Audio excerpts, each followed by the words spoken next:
கன்னி ராசிக்கான செப்டம்பர் மாத பலன்கள். சரி, கன்னி ராசி நேயர்களே, இந்த மாதம் எப்படி இருக்குன்னு பார்க்கலாம் வாங்க. ராசியிலேயே வந்து செவ்வாய் உட்காந்துருக்காரு. ஓகேங்களா? ஸோ இந்த 15ஆம் தேதி வரைக்கும் உங்கள் ராசியில் தான் இருப்பார். அதுக்கப்புறம் தான் உங்கள் ராசிக்கு பக்கத்து ராசியான துலாம் ராசிக்கு இடம்பெயர்றாரு. ஸோ அவர் இங்கே இருக்கிறதும் ஒன்று தான், அங்கே போகிறதும் ஒன்று தான். ரெண்டுலேயுமே நம்மளை வச்சு தான் செஞ்சிட்ருக்காரு. அது ஆல்ரெடி உங்கள் மைண்ட் வாய்ஸ் எனக்கு கேட்குது. ஸோ 12ஆம் இடத்துல சூரியன். கண்டிப்பாக ஏதாவது ஒரு இடமாற்றம் வந்து ஏற்படுறதுக்கான வாய்ப்புகள் உண்டு இந்த செப்டம்பர் 15க்குள்ளே. ஓகேங்களா? அதுக்கப்புறமேட்டு ராசிக்குள்ளாரையே சூரியன் புதன் வராங்க.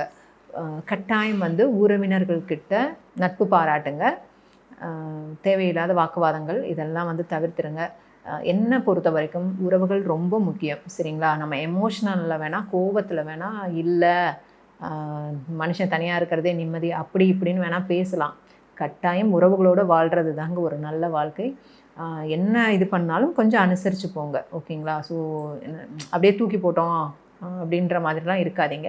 அதே மாதிரி இந்த லவ் பண்ணுறவங்களுக்கு பார்த்திங்கன்னா கொஞ்சம் பிரேக்கப் அந்த மாதிரிலாம் ஏற்படும். பொதுவாகவே பார்த்திங்கன்னா ராசிகள்லேயே வந்து சீக்கிரமாக பிரேக்கப் ஆகிறது பார்த்திங்கன்னா இந்த கன்னி ராசிக்கு தான் வந்து இந்த காதல் சக்ஸஸ் ஆகிறது ரொம்ப கஷ்டம். அதனால் அதில் கொஞ்சம் கவனமாக இருந்துக்கோங்க. ஏன்னா உங்கள் ராசிக்கு 7ல் சனி இருக்கார்.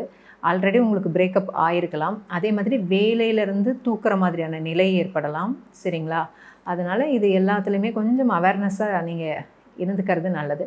6ஆம் இடத்துல ராகு இருக்கார். அது உங்களுக்கு சிறப்பு தான், அது மைனஸ் கிடையாது. அது ரொம்பவே நல்லாயிருக்கும் 6ஆம் இடத்துல ராகு இருக்கிறது. இருந்தாலும் இப்போ 12ஆம் இடத்துல பார்த்திங்கன்னா கேது சூரியன். அப்போ என்னாகும், கட்டாயம் வந்து தூக்கம் இல்லாமல் சிரமப்பட்டுட்ருப்பீங்க. ஸோ 10ஆம் இடத்துல குரு. அப்போ வந்து வேலையில் இருக்கிறவங்களுக்கு, அதாவது ஒரு பதவியில் இருக்கிறவங்களுக்கு நிச்சயமாக வந்து ஏதாவது ஒரு பிரச்சனையை கொடுக்கும். ஸோ வேணாண்டா, இந்த ஒர்க்கே வேணாண்டா அப்படின்னு தூக்கி போட்டுட்டு வர மாதிரி இருக்கும். அதாவது ஒரு நார்மலான வேலையில் இருக்கிறவங்களுக்கு பெரிய பாதிப்பு வராது. சரிங்களா? ஒரு நல்ல பதவியில் இருக்காங்க பார்த்தீங்களா, அவங்களுக்கு தான் வந்துட்டு நிறைய பிரச்சனையை வந்து இந்த 10ல் இருக்கிற குரு கொடுப்பாரு. அதனால் நீங்கள் அந்த எப்படி சொல்கிறது, நம்மளுக்கு எல்லோரும் மரியாதை கொடுக்கணும், நம்மளுக்கான இது கிடைக்கணும், இந்த ப்ரமோஷன் வரணும், அந்த ப்ரமோஷன் வரணும், தயவு செய்து இந்த மே மந்த் வரைக்கும் எந்த எக்ஸ்பெக்டேஷனுமே வச்சுக்காதீங்க. ஸோ ஸ்மூத்தாக அப்படியே எடுத்துகிட்டு போங்க. ஓகேங்களா? அடுத்த வருஷம் உங்களோட எல்லா ஆசைகளும் வந்து பார்த்திங்கன்னா அடுத்த மேக்கு அப்புறம் கட்டாயம் நிறைவேறும். இதுவே ஜாதகத்தில் தசாபுத்தி நல்லா இருக்குன்னா உறுதியாக நடக்கும். இருந்தாலும் கோச்சாரமும் நம்மளுக்கு வேலை செய்யும், தசாபுத்தியும் ரெண்டும் சேர்ந்து தான் நம்ம பலன் எடுக்கணும். சரிங்களா? ஸோ நம்ம இதில் நெகட்டிவாகவே சொல்கிறோம் அப்படின்னு தேவையில்லாமல் ஃபீல் பண்ணாதீங்க. ஸோ பாசிட்டிவாக இருங்க, நம்பிக்கையாக இருங்க. ஓகேங்களா? அதே டைமில் நம்ம இதை எதுக்காக சொல்கிறோம்னா கொஞ்சம் கவனத்தோடு இருந்துக்கிறதுக்கு தான். ஓகேங்களா? முக்கியமாக கன்னிராசி உறவினர்கள்கிட்ட நட்பு பாராட்டுங்க, ஃபேமிலியில் சந்தோஷமாக இருங்க, கோவப்படாதீங்க. சரிங்களா? வேலையில் வந்து எனக்கு இந்த பதவி வேணும், அந்த பதவி வேணும், நான் எதிர்பார்த்த பொசிஷன் எனக்கு கிடைக்கல, நான் எதிர்பார்த்த சேல்ரி கிடைக்கல, எனக்கு ஒன்றுமே இல்லை, தயவுசெய்து இந்த மாதிரி விரக்தி ஆகாதீங்க. இந்த மே மந்த் வரைக்கும் மட்டும் கொஞ்சம் அப்படியே மூவ் பண்ணுங்கள். அதுக்கப்புறம் நிச்சயமாக நல்ல மாற்றம் இருக்கும். ஓகேங்களா? ஸோ இந்த 7ஆம் இடத்துல சனி இருக்கார். அப்போ இந்த கணவன் மனைவி உறவுகளுக்குள்ளார நீயா நானான்ற போட்டி போட்டுட்ருப்பீங்க. அதை பண்ணாதீங்க, விட்டு கொடுத்து போங்க. விட்டு கொடுத்து போகிறவங்க கெட்டு போக மாட்டாங்க. எங்கள் வீட்டில் அப்படி தான் சொல்லி சொல்லி எங்களை வளர்த்துனாங்க. சரிங்களா?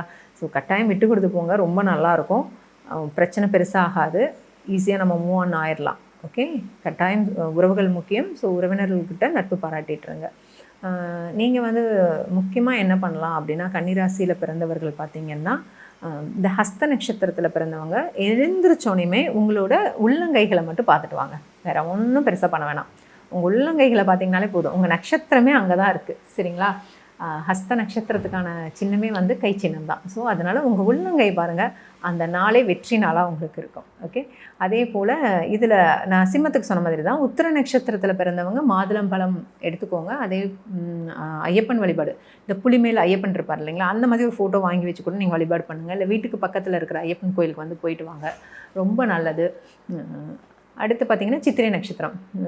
ஆல்ரெடி உங்களுக்கு சொல்லியிருக்கேன் நான், சித்திரை நட்சத்திரக்காரங்க ஒன்றுமே பண்ண வேணாம், சும்மா துணி கடைக்குள்ளார போயிட்டு வந்தீங்கனாலே போதும், உங்கள் நட்சத்திரம் நல்லா ஆக்டிவேட் ஆகிடும்.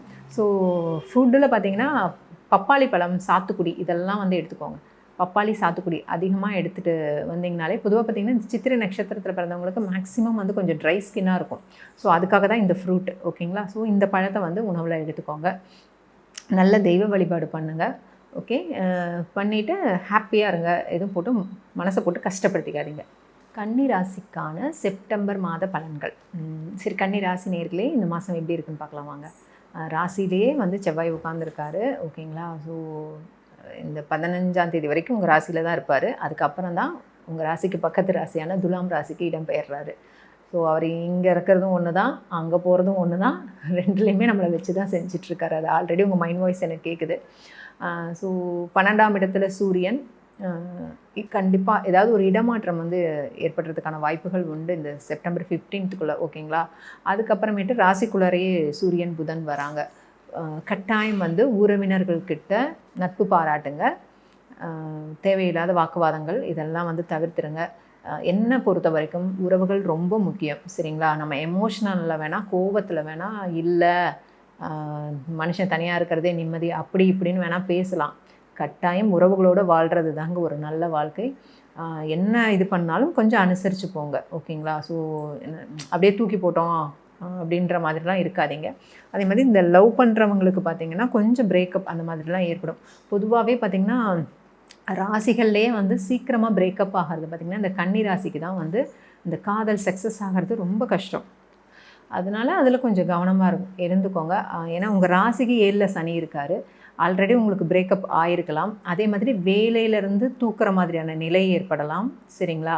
அதனால் இது எல்லாத்துலேயுமே கொஞ்சம் அவேர்னஸாக நீங்கள் இருந்துக்கிறது நல்லது. 6ஆம் இடத்துல ராகு இருக்கார். அது உங்களுக்கு சிறப்பு தான், அது மைனஸ் கிடையாது. அது ரொம்பவே நல்லாயிருக்கும் 6ஆம் இடத்துல ராகு இருக்கிறது. இருந்தாலும் இப்போ 12ஆம் இடத்துல பார்த்திங்கன்னா கேது சூரியன். அப்போ என்னாகும், கட்டாயம் வந்து தூக்கம் இல்லாமல் சிரமப்பட்டுட்ருப்பீங்க. ஸோ 10ஆம் இடத்துல குரு. அப்போ வந்து வேலையில் இருக்கிறவங்களுக்கு, அதாவது ஒரு பதவியில் இருக்கிறவங்களுக்கு நிச்சயமாக வந்து ஏதாவது ஒரு பிரச்சனையை கொடுக்கும். ஸோ வேணாண்டா, இந்த ஒர்க்கே வேணாண்டா அப்படின்னு தூக்கி போட்டுட்டு வர மாதிரி இருக்கும். அதாவது ஒரு நார்மலான வேலையில் இருக்கிறவங்களுக்கு பெரிய பாதிப்பு வராது. சரிங்களா? ஒரு நல்ல பதவியில் இருக்காங்க பார்த்திங்களா, அவங்களுக்கு தான் வந்துட்டு நிறைய பிரச்சனையை வந்து இந்த 10ல் இருக்கிற குரு கொடுப்பாரு. அதனால் நீங்கள் அந்த எப்படி சொல்கிறது, நம்மளுக்கு எல்லோரும் மரியாதை கொடுக்கணும், நம்மளுக்கான இது கிடைக்கணும், இந்த ப்ரமோஷன் வரணும், அந்த ப்ரமோஷன் வரணும், தயவு செய்து இந்த மே மந்த் வரைக்கும் எந்த எக்ஸ்பெக்டேஷனுமே வச்சுக்காதீங்க. ஸோ ஸ்மூத்தாக அப்படியே எடுத்துகிட்டு போங்க. ஓகேங்களா? அடுத்த வருஷம் உங்களோட எல்லா ஆசைகளும் வந்து பார்த்திங்கன்னா அடுத்த மேக்கு அப்புறம் கட்டாயம் நிறைவேறும். இதுவே ஜாதகத்தில் தசாபுத்தி நல்லா இருக்குன்னா உறுதியாக நடக்கும்.